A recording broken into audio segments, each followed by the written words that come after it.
New York সিটির ম্যানহাটনের Midtown হামলায় নিহত বাংলাদেশি পুলিশ কর্মকর্তা দিদারুল ইসলামকে হারানোর শোকে ম্রিয়মাণ পরিবারে নতুন প্রাণের আগমন হয়েছে। দিদারুলের প্রয়াণের ২০ দিনের মাথায় শোকে স্তব্ধ পরিবার আলো করে জন্ম নিল এক পুত্র সন্তান। রোববার তার স্ত্রী পুত্র সন্তান জন্ম দিয়েছেন।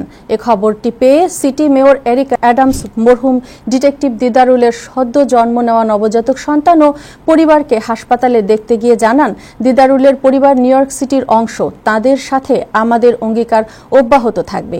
উল্লেখ্য, গত ২৮ জুলাই ম্যানহাটনের ৩৪৫ পার্ক অ্যাভিনিউয়ের একটি অফিস ভবনে ৪ জন নিহত হন। তাদের মধ্যে ছিলেন এনওয়াইপিডির কর্মকর্তা দিদারুল ইসলাম।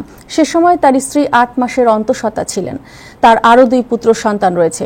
বাংলাদেশি বংশোদ্ভূত দিদারুল ইসলাম ব্রঙ্কসের বেচেস্টার এলাকায় এনওয়াইপিডির ৪৭তম প্রিসিংক্টে দায়িত্ববদ্ধ ছিলেন।